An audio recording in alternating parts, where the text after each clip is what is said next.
Hello, hello, everybody, and happy Thursday Night Live. We have the wonderful Dr. Kalli Hale here with us today. Thank you so much for hanging out with us.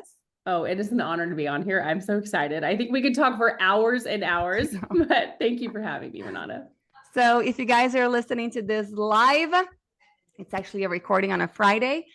You are an Airway Circle member and you have early access to all of our recordings.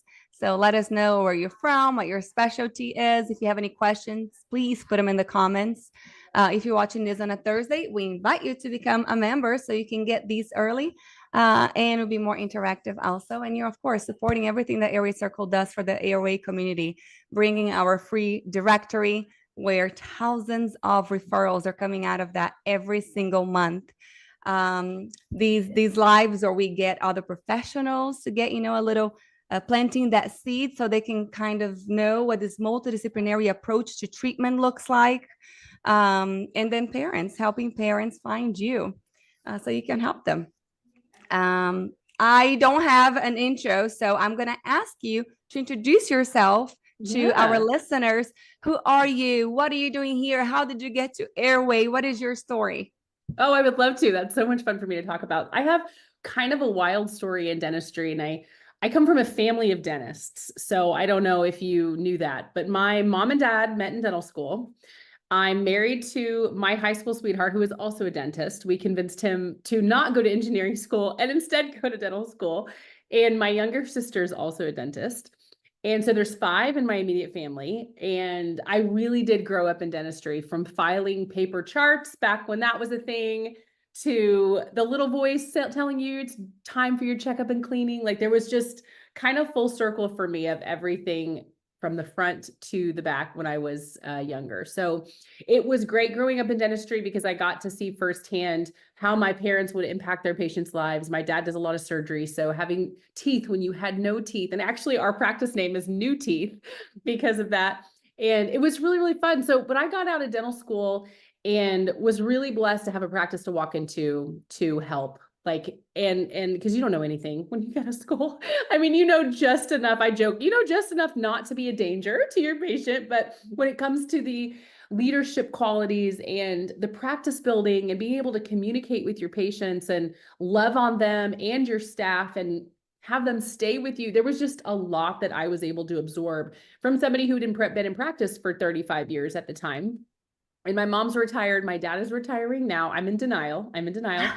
I showed up to work the other day and he wasn't there. And I was like, excuse me, don't you have something to do? Because he's not like officially gone, but they're just like, his schedule is very light. And he's like, yeah, I'm in my bathroom having a great morning. And I'm like, no, like there is so much that has to be done.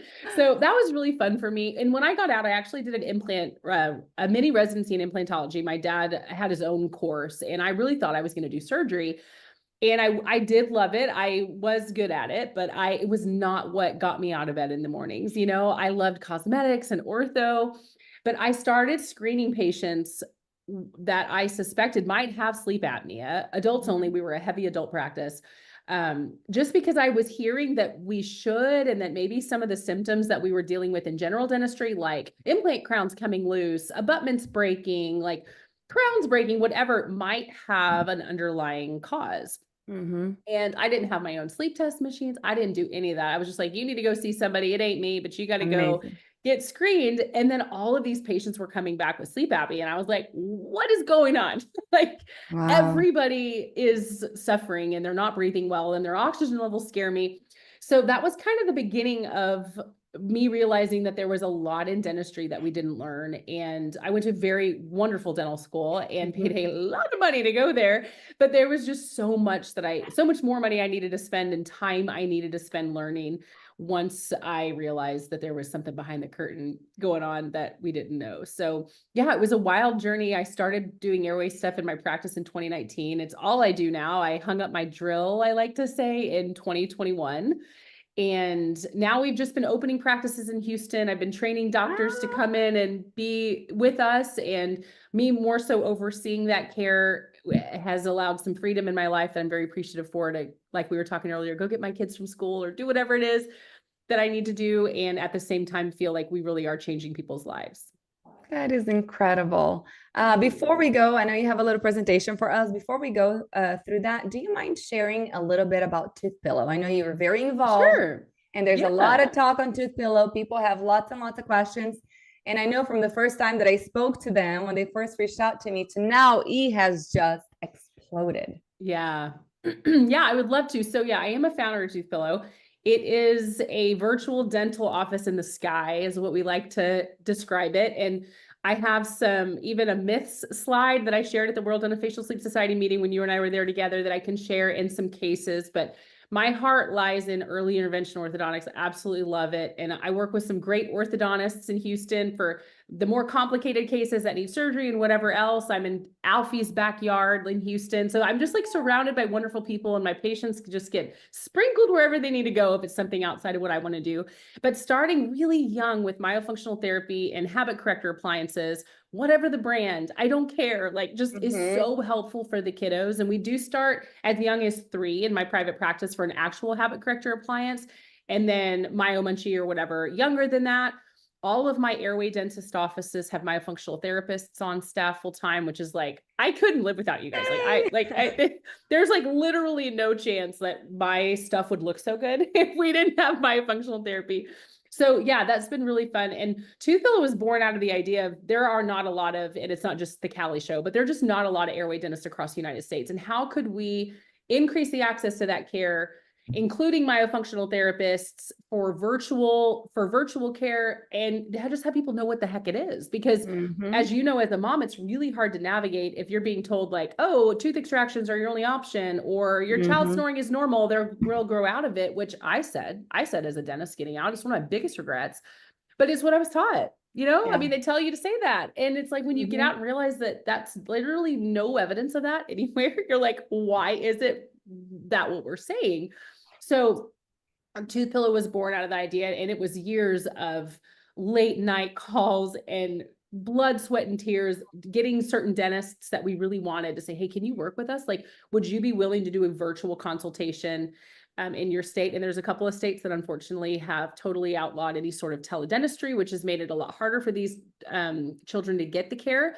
And we're having to find offices that they can go into first, and then we can help. It's really, yeah, it's been challenging. The whole Smile Direct Club, explosion really damaged what is a very simple tool for kids to have and won't do any harm to them. So yeah, so that's what it looked like. We have like, I think 75 dentists and a whole branch of myofunctional therapists that help us, and we need more. So any of your followers, any people that like, we are looking for the best people to be able to get on, a Zoom with somebody in the middle of Kansas that can't get anywhere. Exactly. To help. This is something that I have noticed from other myofunctional therapists that we all work together, saying, okay, we got this child, they are super young, there's nobody around them, and I think that a habit corrector would be perfect for this child. What do we do? Because we can't order them.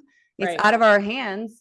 So I do believe that Toothpillow is a great option for these cases where that a habit corrector is the right treatment for that child, but there's no dentist around, there's no way of them you can't order.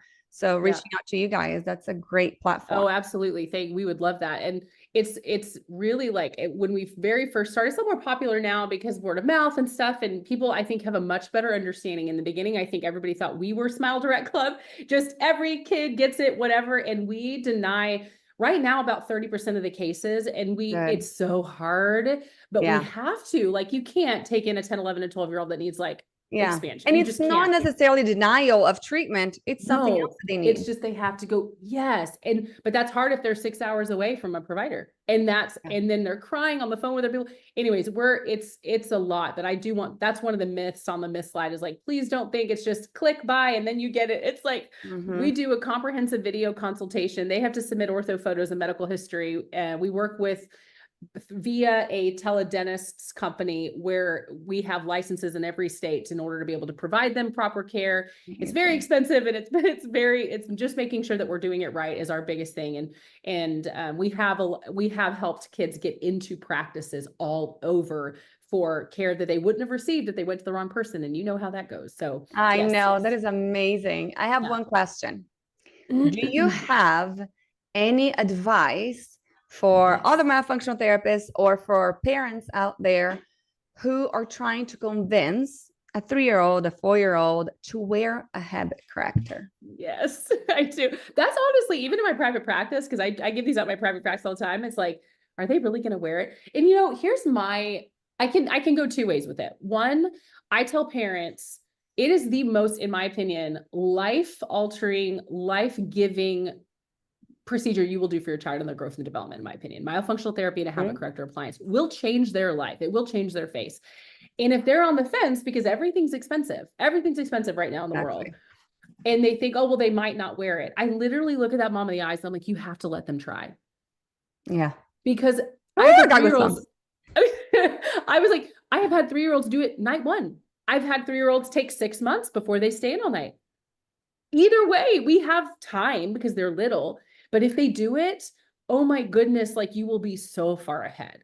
And after that, I'm like, okay, so you've got like my 7-year-old daughter was very sassy about it and really like it was difficult, but I'm not beneath bribery. I was like, you wear this thing all week, we're going to Target, like I'll get you a doll, like. And it'll still be cheaper than 100% than braces. Yeah. having to fix it later. Yes. And so anyway, yeah, I always tell the parents, like, figure out what motivates the child. And there are some things that I think the parents need to know that are normal. Like their teeth will be sore the first couple of days. They're going to spit it out. Like they're going to drool a lot because they've got oral dysfunction. And like, there's things that I prep them for just so that they know, like, it's not a failure the first week because of whatever's happening. And I also tell the parents they have to make it fun. I said, you guys are the bad guys sometimes. You spend a lot of money, you get grumpy, you get frustrated, and you make it negative, and that's your fault, not mine. We want to make it positive. So yeah, we give sticker charts and all sorts of stuff to help them to like track their progress, and the kids will color the page for me and bring it to me, and I put it on my big board. There's things to do, but it's important that, they get to try. And if they can't do it, we put in expanders. I mean, it's just really as simple as that. I'm like, okay, we'll glue it in, Are there any contraindications to a habit corrector when it's not the right time? When is it not the right tool? Yeah. Age, too old, really hypoplastic. I mean, I don't sell them on something that's not going to make the changes that we both know that they need. As far as like medically, no, I think severe apraxia, I will not like it, we will work together with somebody, but you got to be careful. I had this one kid who was really, really disabled and nobody would treat him. I was like, I will treat him. I didn't do it with habit corrector. I did it with removable expanders, but I couldn't put anything fixed in him because his swallow was so bad. I mean, he was in like, it would take 45 minutes for him to eat. And there was this whole thing. So you do have to make certain accommodations, but I would say for the majority of the kids, like there's no reason not to consider it. But also paying attention to frenulums. I mean, like they're going to spit it out a lot too if they have really poor tongue function, which your people know really well. So I think understanding that it's not a one size fits all or one size fix all, I guess is the way to say that. I like that. Without your team is really, it's really important. How about snoring? Those kids that are always congested or not breathing all through their nose. Are we doing any tests to see if these kids can breathe properly? Oh, absolutely. And I mean, sometimes I have to ventilate the habit correctors. I don't know how much that's come across your feed, but I will literally take, if they are like, I have parents that are like, we are not taking out the tonsils down. I'm like, okay, we're going to do other things, but they really want to make it work. And I will go in and put big holes in the phalanges in the front to allow them to mouth breathe at the same time while we're converting them. And then I'll get them a new one and transfer just to like get slow ease into that tonsils and adenoids reduction. So yeah, they have to be able to breathe through their nose. We talk about nasal hygiene like crazy. And I love the intake breathing strips. I've been working with them for a while, I just love using them. And I've told them we need a peds line, but they have small ones. And so they have the S1 and the S2, which you can't get on Amazon. You have to go through their website, is small enough for kids. And it is great. Like if my daughter was sick or something, I have a video on my Instagram of her and I putting ours on. I love my intake strips. So those are the kind of things that I'll have them help like in that first transition with a habit corrector appliance. And they're like, oh, it falls out every night or whatever. It's like, okay, we need to look at the oral musculature. We need to look at your nasal breathing because you should be able to keep it in when those are all in harmony. Oh my gosh, that's amazing. All right, let's see your presentation. Okay, here, let me pull it up. Are we on Facebook? We're on Facebook. Hello, Facebook. Oh, we are. We're live. I didn't know. I put a little bit on Facebook and I forgot about it. just for you Okay, guys to see what our amazing. TNLs are like. However, this is just for members. You guys are going to watch this on Thursday. So come join us on Zoom. If you are a member, you have the links all over your emails and inside the membership portal by Facebook. Okay, let me share my screen. I got it up. So I kept the Mythbuster slide in this because it was really helpful at WDSS. People had great feedback. Toothpillow is not a proprietary appliance. That is just the name of our company. We did not go make an appliance that we're trying to make work for patients. We're using validated appliances through MyoBrace and the VIVOS guides. Not all children are accepted for virtual treatment, which we talked about earlier. Our myofunctional therapy is not one size fits all. That was another thing people were really worried about. And then patients are not told that they will not need expanders or braces. This is very much like a pre-orthodontic treatment that we talk about with them. But I would love to show some cases. These were done in my private practice over the years. And this little boy was 9 and had a slew of symptoms on his sleeve questionnaire that we use in our offices. Obviously, very deep bite, class 2. And within 10 months, his bite was doing so well. I was like floored because this was pretty early on in my career. And I'm like, oh my gosh, these things work. That's how I feel. Like, we might be on something, you know?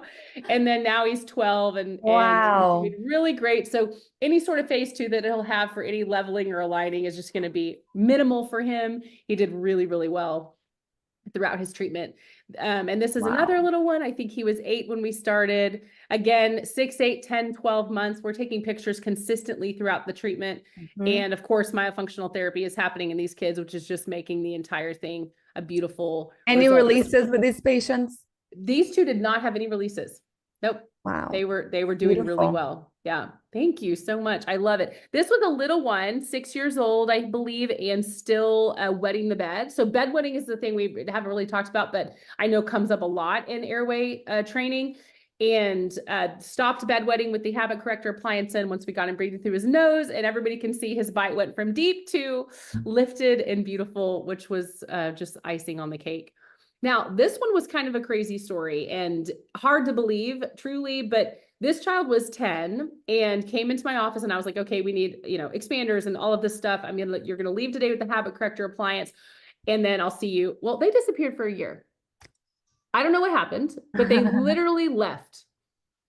And then my staff's like, hey, so-and-so just called. I don't know what happened, but they were supposed to get expanders like forever ago. We had them in the office. And they think he might need a bigger habit corrector appliance. And I'm like, yeah, think? Like, I can't even, whatever. And this is what his bite looked like. Wow. So I was like, I looked at the data and I was like, I don't even know how to explain to you what happened. I mean, I can, but this is wild. And also we get in a hurry. I get in a hurry. I'm like, we got to do expanders right now. We got to do, and it's like, if you get that kid breathing through their nose and you get that tongue and swallow corrected, like it really is wild what can happen. I mean, he was 100% overbite, large overjet, like to this, So anyways, I thought that one was kind of cool. This is another example of one. He just kept wearing it. Now they get bigger. They're different. Like you have like your starter and then, your team will know that. And so now going into phase 2 to help make sure there's enough room for the canines and bring everything down again is easier than doing that when it looks like this, so really fun. So I think one of the biggest things that I hear from orthodontists, especially on class 2 patients, okay, we can bring, because a lot of times, even though they're class 2, their maxilla is still too far back. Everything needs to come forward. And my orthodontist is always like, okay, what if I do a forward pull face mask? But what's going to happen to the mandible? Right. Can we bring it forward? And I do see a lot of these cases with habit correctors of, I don't know if it's the mandible that comes forward, I don't know, the maxilla that kind of stops. Yeah. I think it's probably a mixture of both, but I also think once the tongue is putting pressure, because the tongue's attached down here, if the tongue's up and forward, the whole jaw's coming forward with it. And the habit corrector appliances put the kids in class 1. They're designed to hold them in class 1. So when they're in a deep class 2, it's like a herps, but only when they're sleeping, it holds them in class 1 and then it repositions and then this happens. So yeah. Wow. Totally fun. It's my favorite way to correct class 2. I hate chasing class 2s with other appliances. I'm like, wear your freaking habit corrector. Uh-huh. If you will please wear that, my job will be easier and I will be super grateful for that whole thing. So it's my go-to for class 2 correction, regardless of age, as long as as long as they can fit into the proper appliance, they're going to be in that. We ask for active wear 1 to 2 hours a day and then all night. And the results are there. So here's Oh another my little gosh. one. Yeah. This was the baby starter, the starter kids appliance. And my associate did this one. So credit for her. She was super excited messaging me. Incredible. And then this is a little boy that I followed for 4 years. So he was in the kids appliance. Then we got into the starter. So you can see how the bite lifts and life's just going on and teeth are in, and we get into the tooth positioner appliance. And now we're kind of looking here. And then I saw him middle of last summer and we were here. So he's doing so well. These are just like the technical terms for the different appliances, but it's just a beautiful change that you can watch happen from start to finish when the kids are compliant. I mean, again, like it's not going to be for everybody, but when they're willing to do their job at home, the moms are willing to make sure that they're doing myofunctional therapy. This is what is possible. So I'm really strict with the parents. Like and this is him. He's the cutest kid ever. Like you can just see his whole face shape and everything is beautiful. But I will tell the families, like, I'll probably stop sharing here. There's so many that, if you want the results that you see me post online and you see that other people doing this are posting online, you have to do what we're telling you to do. And I think some of the dentists get shy from that because they're like, the parents are looking at them like, oh, well, it's not working or whatever. And I was like, well, did you ask them if they're doing myo? Did you ask them if they're cleaning their nose? Like, you have to put the pressure back on them, which does make it difficult. But if they want the results and they've already paid for this and it will work, I have literally never not seen it work unless they didn't wear it. They're supposed to. 100%. Exactly. 100%. Yeah. Do you have a CBCT protocol? So in our practices? Yeah. So I have a lot of pushback on taking it under like 5. I get a lot of parents preferring, and I'm fine not, but if we're doing any sort of expanders, like 100% we have our records. Like, and I'm like, don't let anybody do any sort of expansion to you without that. So. Amazing. Do you usually get a report? What are you guys looking for in a CBCT? Yeah, so I will send through beam readers every adult case and any really severe abnormality in children. We're taught to read panoramics, and so anybody that's had airway training can also go and look at the tonsils and adenoids. It's where we get our Ceph tracings from. So it's important to be able to read through it and then punt anything you don't understand. But when I take one on a child, I'm looking at their airway. I'm looking at their nose. Do they have a deviated septum? What does their turbinates look like? What do their adenoids and tonsils look like? So that I can make sure that we have a very tailored experience for that child. And so that's the short and sweet of that. How do you differentiate structural airway problems and functional airway problems? Well, that's a combination of your proper tracings of the skeleton and myofunctional therapists letting me know how the function is. So I know a lot about myofunctional therapy, but I will be the first to tell the patient, like, I have no idea. She needs to assess your function. Just because I see a frenulum doesn't mean I need to release it. Like, we need to make sure that everything's working properly in there. So yeah, it's a team effort, definitely a team effort. How do you approach early intervention for children with high vaulted palates? Myo, nasal hygiene, tongue needs to be able to be up. Your natural palate expander, tongue needs to be up. So every child that does expanders with me also has a habit corrector appliance. So when you wait too late, you're getting the kitchen sink thrown at you. When you start at 3, you're in a habit corrector and that tongue is going to do what it needs to do. So there's this just steep curve of the older they are, the worse it's going to be. So the earlier you start, the easier it'll be. One of the things that I think people shy away from treating young kids, it's how to manage their anxiety, how to manage them, not understanding exactly what's happening. Do you have any advice on how to manage these things? So the appliances don't hurt. They really don't. I mean, kids will say that their teeth are a little bit sore, but on the little babies, 3, 4, and 5, it's just not. Like, if you've never done one, I can see how it would seem like this mountain you have to climb. And the doctors that are in my mentor group, I tell them, like, that mountain is in your mind. Like, this is not a hard thing for the families to do. Put it in when they go to bed. And if the kid's gagging, then they've got oral dysfunction and we need help with from a myo. But if there's anything else that's going on, like it's going to be short-lived.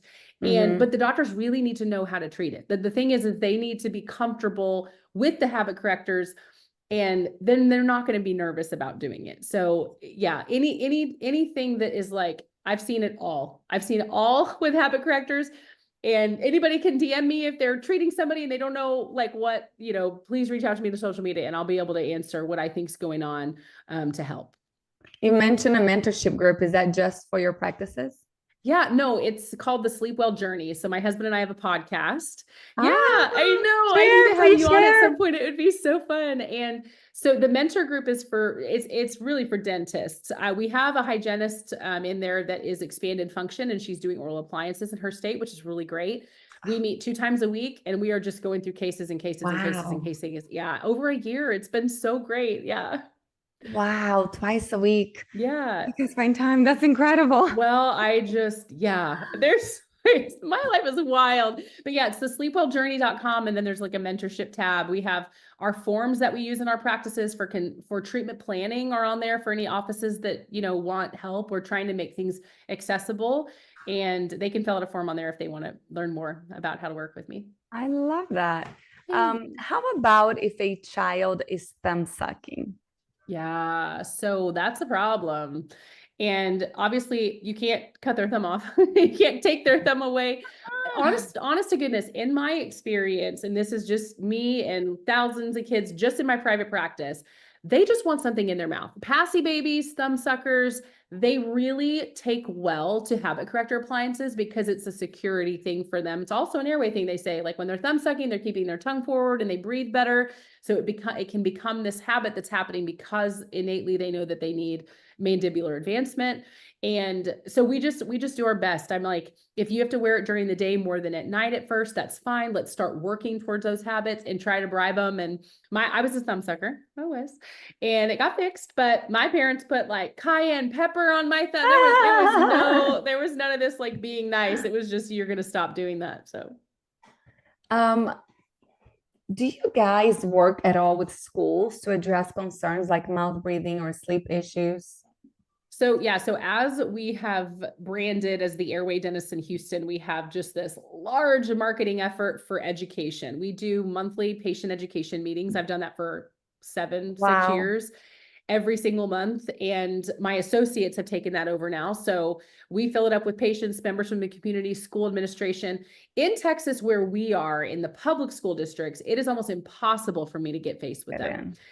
But they can come to dinners that I offer, and that's different. So if we reach out to the school boards and invite superintendents and teachers and stuff, nurses, I'm really in on that because that's helpful for, as they're evaluating a kid that might be falling asleep in class or whatever. So educate your community, spend the money, take the time, buy them a nice dinner. I promise you, your practice will see numbers it's never seen, and you will help more people than you ever have if they know that they can go listen to you at a Mexican restaurant or something without any, they're not in the dental chair. You know what I mean? Yes. This is amazing. What is the recommendation that you have for myofunctional therapists to approach dentists? Oh my so gosh. they can maybe start looking at this. It is difficult because we're not doctors. So a lot of times we're shut down completely. Like, who the heck are you? Well, I will tell you right now, I am constantly taking cards from myos, especially for my private practices where somebody offers it virtually, because people will come from so far. Even though I have them in office, they're busy. So finding the right dentist is an important thing. Like, you don't want to go to like the guy on the corner that's like been practicing for 75 years and doesn't have a clue what you're talking about. Like, if you know that somebody is a new, MyoBrace provider or a VIVOS provider, like they probably don't have their people yet and they probably need somebody. And so them building that network and chatting with them in their town, like Google Airway dentists around you and see like who's popping up, and then drop off a card and, some Starbucks or something. And I think it would be really helpful. And if they're doing any sort of education, join forces with them. Like on one of our big dinners, we brought in a myo to do part of the talk with us. And it was just great to have extra perspective in that regard. That is great. Talking about other professionals, I think from my experience, I'm not sure y'all's listening, the hardest professional to get in front of is a pediatrician. Thousand And I percent. believe it's just because they're too busy dealing with very important things, that they have to do with Totally. all of these kids. But what is the one thing that you wish every pediatrician understood about pediatric airway health? I wish they would stop telling people tongue ties weren't a thing. It Oh is my gosh, my I shared a thing from the Bible this yeah. last week. It's on the Bible. His tongue was Oh my gosh. freed. Yeah. Is it really a fad? It's thousands I of years old. know. It's, it's funny that you just said the whole thing with the peds because it has been awful. It is the one, like, with the exception of a pediatrician here in Houston that is like incredible, like sends us patients all the time, willing to have us come in, and like Dr. Farella is incredible. But we've tried another ones and they're just like, when they don't understand. But I did get in with an emergency pediatric office, and I don't know if you guys have any of those around you, but I was able to talk with him. And he literally gave me 2 minutes, and I was so thankful. Brought food for everybody, and you know what he asked me? I was like, "Do you want me to show you some cases?" No, he didn't care about that. He didn't know. He just said, "I just need to know if they have swollen tonsils and adenoids. Do they go to you first or the ENT?" That was his question. Oh. And I was like, they need an airway assessment first because we might be able to shrink them. So I would say the best, or they're going to tell them like they don't get strep throat enough, then we're not taking them out. So I'm like, me. And he was like, cool. And that was it. That was Wow. the extent of our thing. So I think thinking about that is really important too, because you could get, they're seeing ear infections, knowing that ear infections are linked to tongue tie, like that's not something that they were trained on either. So yeah, anyways.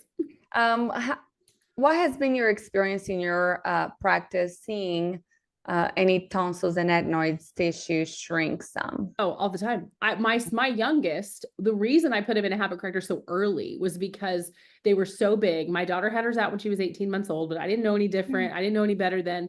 And I was like, he's going to have him out. He's snoring. He got a cavity on a primary molar from the mouth breathing. And I floss that kid every single day. Like, and so it took him 6 months, like I alluded earlier, to really keep it in all night. Like, but I was like, I'm going to start at 3, and who cares at 3.5? Like, he has never not slept with it now. I mean, he is my perfect, and his tonsil adenoids went completely to normal. And we know with Dr. Yoon's study that maxillary expansion shrinks them statistically significantly with like an RPE or whatever. So I'm like, I don't care what age they are. We got to get them breathing through their nose. We got to get that tongue up. And at whatever age you come to see me, your treatment's going to change a little bit, but either way, there is a surgery alternative, and we should try it before we're doing something irreversible. I love that. Yeah. Over here in the comments, you guys can let us know what have you seen, and what do you usually recommend for your patients to try to get that tissue to not be as inflamed. Yeah. If you could give one piece of advice to a dentist starting to focus on airway, what would it be? Don't be scared. You're not going to hurt anybody. I love that. Find a good place to get educated. Don't get on Facebook groups and listen to people who have never even taken an airway course tell you that expansion of the lower jaw or whatever is not possible. I can't anymore. I leave those Facebook groups. I'm all done. And just know that you will be an outlier in your city right now for offering it, because there's just not a lot of us, and you will be immensely rewarded by the improvement in symptoms in your patient's life. So please just don't have an opinion until you go take a course. Amazing. Oh my goodness. Thank you so much. I know that I have so many more questions, but this has been wonderful. I have a couple announcements before we say bye from Airway Circle. We have an Airway Circle retreat in Hilton Head Island from April 10th to April 12th. We have a couple speakers, Dr. Uma Katwa from Harvard. He's a pediatric pulmonologist and pediatric sleep physician. He's going to be hanging out with us, talking tons about sleep and airway. And then we have Dr. Lincoln Harris, who is he's a dentist from Australia. He is the CEO of Ripe Global, which is a company that teaches dentists after they get out of school. They do extra training all online. It's an incredible company. It's growing like crazy. He's going to be there talking about business, talking about knowing how to speak in public. He's fantastic. Then we have Tamara, who's going to be talking about personal growth, my favorite. So we're going to be diving deep into ourselves, our goals, and how we can all improve, because there's no such thing as you growing professionally if you do not grow personally first. 100%. We're going to be riding bikes. We're going to be doing beach walks. We're going to have massages. We're going to have a private chef. There's a heated pool in the house. It is freaking amazing. So it's limited. We only have 8 spots left. The value for allied health professionals is $2,500. And for dentists, it's $5,000. However, we have a promotion right now for $3,500. If anybody wants to join, jump on it right now. We have more information on our website, www.airwaycircle.com. Just click on AC Retreat 2025. Our new foundations course, Foundations of Orofacial Myofunctional Therapy, starts every August. So we already have a wait list started for that. You can also find the wait list on our website. And Beauty of Breathing podcast, we got that on airwaycircle.com. You can find it there. And if you're not in the directory, again, please join us. It's free. There are patients out there trying to find you. And I'm telling you, immediately going to start getting referrals.